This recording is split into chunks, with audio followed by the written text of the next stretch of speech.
On this vote, the yeas are 55, the nays are 45. 3/5 of the senators duly chosen and sworn not having voted in the affirmative, the motion is not agreed to. Mr. President, I enter a motion to reconsider the vote by which cloture was not invoked on S. 1845.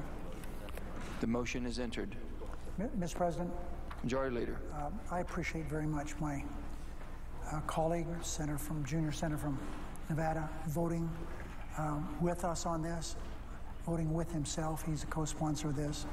He and Jack Reed have done admirably good work for the Senate and for the country. Everyone should notice on the first matter we invoke cloture on, we tried to invoke cloture on. I did not move to a motion to reconsider. I did on this one. This is a 3-month unpaid for. I would hope we could get that passed sometime. If we can't, there's still an effort to, I'm sure out there someplace, that we could find a way to work together to get these people the desperate help they need. So that's why I did this, leaving the door open for us to work together to try to come up with something. Rhode Island. Thank you, Mr. President. I rise today to express my extreme disappointment that we have blocked the Senate from moving forward on this critical legislation. There are 1.5 million Americans who have lost their unemployment insurance since December 28th. Every week, 70,000 more lose that protection. So my disappointment is severe, but their situation is much more desperate.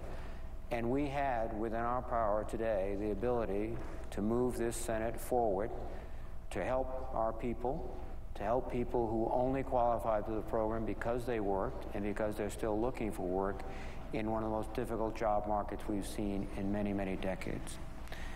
It is extremely urgent that we act, and today we failed to act. We have to continue to move forward. The Majority Leader has procedurally put us in a position so that we can call this measure up again very quickly.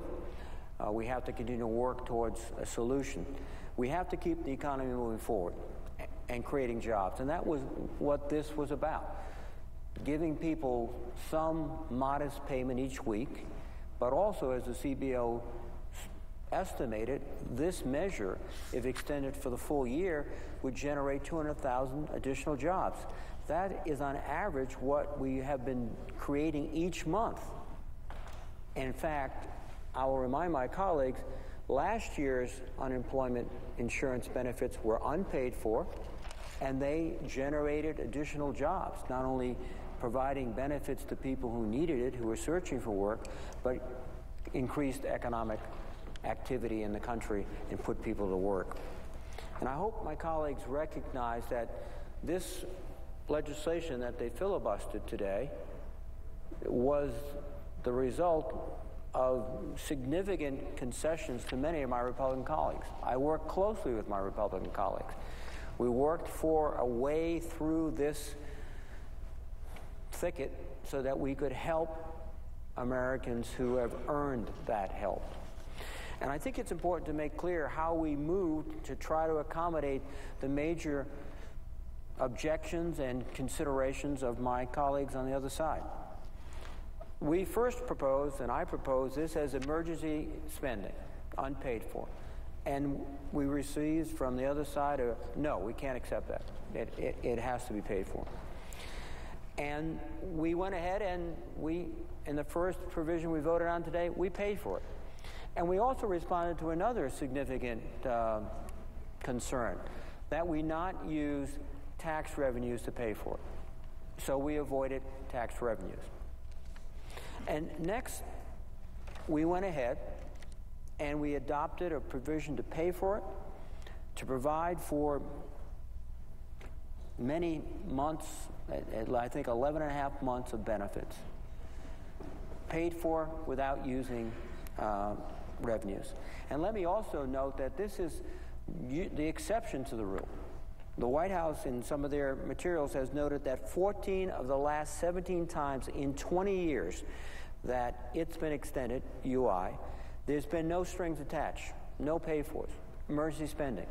But yet we listened to the thoughtful comments of our colleagues. We worked together closely with them, and we came up with a way to pay for this extension for 11.5 months and not to use tax revenues, even though many on our side, in fact, I would be among them, that would say there are egregious loopholes that should be closed regardless of what the revenue is used for, but could be used to fund these benefits.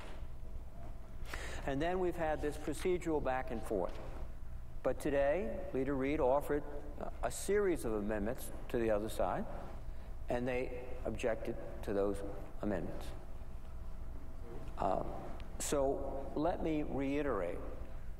We have tried, not only in very good faith, but very diligently over the last several days, particularly, to try to bring something to this floor that could get the 60 votes necessary to help these struggling Americans.